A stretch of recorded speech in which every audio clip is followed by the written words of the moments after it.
राज्यसभा की सीधी तस्वीरें हम आपको दिखा रहे हैं। कार्यवाही शुरू हो चुकी है।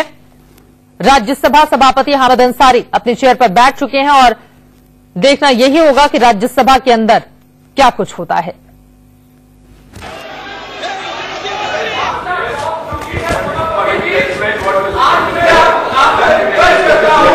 LOP has a right prescriptive to speak. Do you wish to say anything?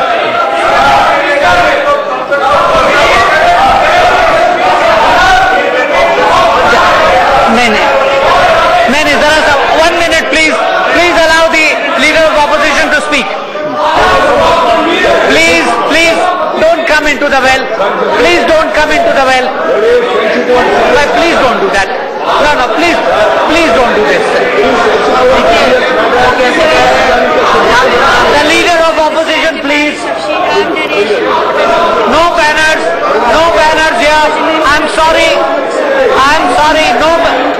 No, this is outrageous. What are you doing? Parliamentary constituency of Madhya Pradesh. He was also a member of Madhya Pradesh Legislative Assembly from 1998 to 1990. Please, silence, please. Allow the leader of opposition to speak. Please, no. Go back to your places. Please go back. Mr. Chaudhary, please. Please don't do this. Allow the leader of opposition. No, please don't. Please.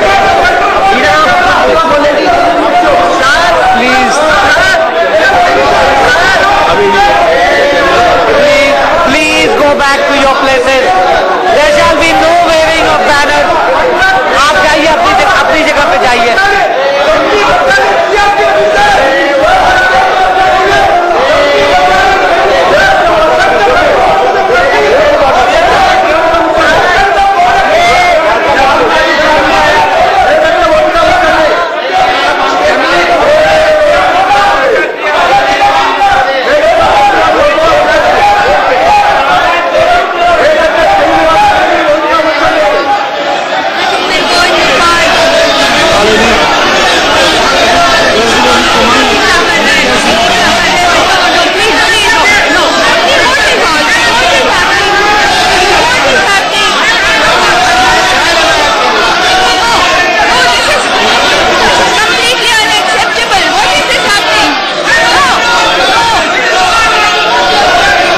और बड़ी खबर इस वक्त ये है कि विपक्षी हंगामे को देखते हुए सभापति महोदय ने राज्यसभा की कार्रवाई को स्थगित कर दिया है।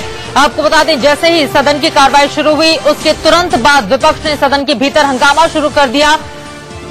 आगे रास्ता कोई नजर नहीं आ रहा था और इसी वजह से राज्यसभा की कार्रवाई को फिलहाल के लिए स्थगित कर दिया गया है ताकि विपक्षी दलों को मनाया जा सके।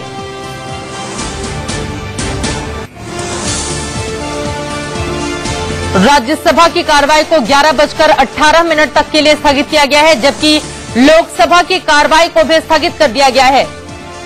12 बजे तक के लिए लोकसभा की कार्रवाई स्थगित कर दी गई है। आपको बता दें कि दोनों ही सदनों में जबरदस्त हंगामा देखा गया विपक्ष का, और विपक्ष के तेवरों को देखते हुए ऐसा लगता नहीं है कि सदन की जो कार्रवाई है वो सुचारू ढंग से चल पाएगी। इसी वजह से लोकसभा और राज्यसभा दोनों ही सदनों की कार्यवाही को स्थगित कर दिया गया है। अब देखना बेहद दिलचस्प होगा कि जब दोबारा से कार्रवाई शुरू होती है तो क्या सुचारू ढंग से लोकसभा और राज्यसभा की कार्रवाई चल पाती है, उच्च सदन और निचले सदन, क्योंकि विपक्ष ने जिस तरह से हंगामा कर रखा है उसे देखते हुए स्थिति अब फिलहाल नजर नहीं आती है। आपको बता दें कि इसके पहले हमने देखा था पहले हफ्ते में जब 4 कामकाजी दिन थे, लेकिन उस दौरान 2 मुद्दों पर, तेलंगाना और पुंछ में शहीद हुए जवानों के मुद्दे पर कोई भी कामकाज नहीं हो पाया था, क्योंकि उस दौरान सरकार की ओर से लगातार पाकिस्तान मामलों पर एक के बाद एक ऐसे बयान दिए गए जिसके बाद विपक्ष का जोरदार हंगामा देखा गया सदन के भीतर और चारों ही दिन कोई भी कामकाज नहीं हो पाया। इस बार यानी कि दूसरे हफ्ते की हम बात करें तो सिर्फ 3 दिन ही कार्रवाई के लिए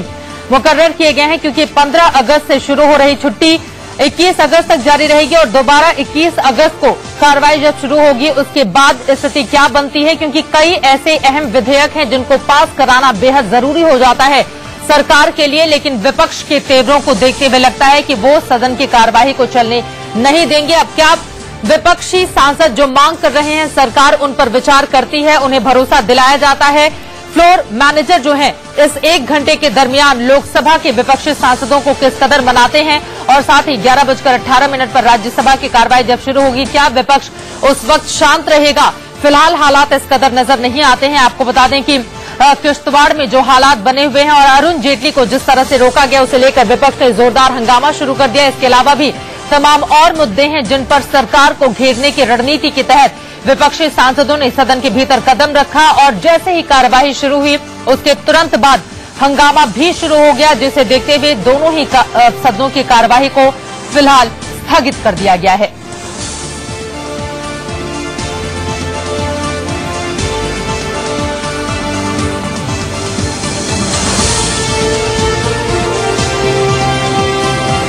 आपको बता दें कि इस मानसून सत्र में विचार के लिए 44 विधेयक रखे जाने हैं, 6 वापस लिए जाने हैं, 14 अन्य को पेश किया जाना है, लेकिन 16 बैठकें होनी थी जिनमें 4 बैठकों में कुछ नहीं हुआ और अब ये 3 बैठकें जो 15 अगस्त के पहले होनी है, क्या उसमें कुछ हो पाएगा? फिलहाल ये तस्वीर बनती हुई नजर नहीं आ रही है। सीधे रुख करेंगे हमारे संवाददाता मिथिलेश का, जो इस वक्त हमारे साथ जुड़ चुके हैं। मिथिलेश, सदन की कार्यवाही जैसे ही शुरू हुई उसके बाद ही स्थगित करनी पड़ी। विपक्ष के तेवरों को देखते हुए क्या कहा जा सकता है कि एक बार फिर से हंगामे की भेंट चढ़ जाएगी कार्यवाही? जी बिल्कुल चित्रा, लगता यही है। दरअसल डीपी यादव को श्रद्धांजलि देने के बाद एक्स एमपी है वो, उनकी मौत के बाद श्रद्धांजलि दी लोकसभा ने। इसके बाद जबरदस्त हंगामा हुआ। दरअसल लेफ्ट पार्टी के सांसदों ने केरला में सोलर स्कैम को लेकर जबरदस्त हंगामा किया। हालांकि सीमांध्रा से आने वाले कांग्रेसी सांसदों ने भी तेलंगाना के विरोध में रेल में पहुंचकर हंगामा किया था और बीजेपी के सांसदों ने खेमका में जो सवाल उठाए हैं आईएएस ऑफिसर खेमका ने, उसको लेकर हंगामा किया। कह सकते हैं आप मिला जुलाकर पूरा सदन हंगामे की भेंट चढ़ गया। सभी पार्टियां इसमें शामिल थी और तेवर देखकर लगता नहीं है कि शांतिपूर्वक सुचारूपूर्वक सदन की कार्रवाई चल पाएगी, क्योंकि बीजेपी ने पहले ही खेमका के मसले पर प्रश्नकाल स्थगित करने के लिए नोटिस।